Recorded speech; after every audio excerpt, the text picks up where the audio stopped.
जय श्री राधे भक्तों। क्या आपको पता है कि फ्रिज में जो आपने आटा गूंथ कर रखा है वो आपके घर में भूतों को निमंत्रण देता है।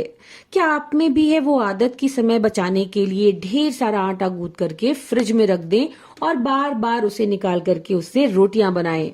हमें ऐसा बिल्कुल नहीं करना चाहिए, क्योंकि भोजन सिर्फ शरीर को ही नहीं बल्कि मन मस्तिष्क पर भी बहुत गहरा असर डालता है। दूषित अन्न जल का सेवन सिर्फ हमारे शरीर मन को ही नहीं बल्कि हमारे बच्चों पर भी असर डालता है। ऋषि मुनियों ने लंबे जीवन के जो सूत्र बताए हैं उसमें ताजे भोजन पर विशेष जोर दिया है। इससे जुड़ी हुई एक बड़ी रोचक सा प्रसंग भी है, जिसमें भीष्म पितामह बाणों की शैया पे लेटे हुए पांडवों को धर्म का ज्ञान दे रहे होते हैं। द्रौपदी जी भी वहीं होती हैं, तो वो ये सुनकर के मुस्कुरा उठती हैं। तब पितामह पूछते हैं कि तुम क्यों मुस्कुरा रही हो। तब द्रौपदी कहती हैं, हे पितामह, आपके धर्म का वो ज्ञान कहाँ गया था जब भरी सभा में मेरे आत्मसम्मान को ठेस पहुंचाई जा रही थी। तब भीष्म पितामह ने कहा, क्या करता द्रौपदी, आखिर अन्न तो मैं दुर्योधन का ही खा रहा था।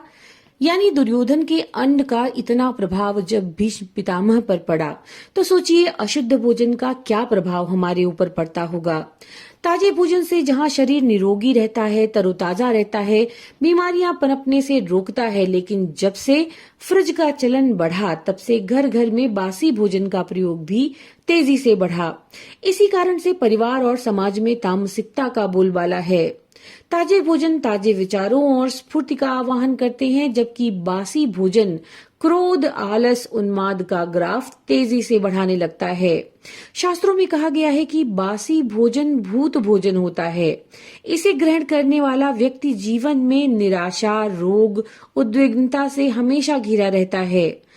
और खास तौर पर जो ये आटा गूंथ के रखने की परंपरा हमने आज पकड़ी है अपने समय को बचाने के लिए, 2 से 5 मिनट का समय हम इसमें बचाते हैं, लेकिन वो जो गुथा हुआ आटा हम लंबे समय तक फ्रिज में रखते हैं, उस आटे को पिंड के बराबर हमारे शास्त्रों में माना जाता है, जो पिंड मृत्यु के बाद जीवात्माओं के लिए समर्पित किए जाते हैं।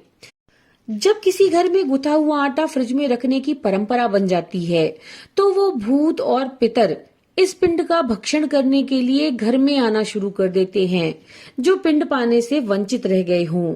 ऐसे भूत और पितर फ्रिज में रखे हुए इस पिंड से तृप्ति पाने का उपक्रम करते हैं।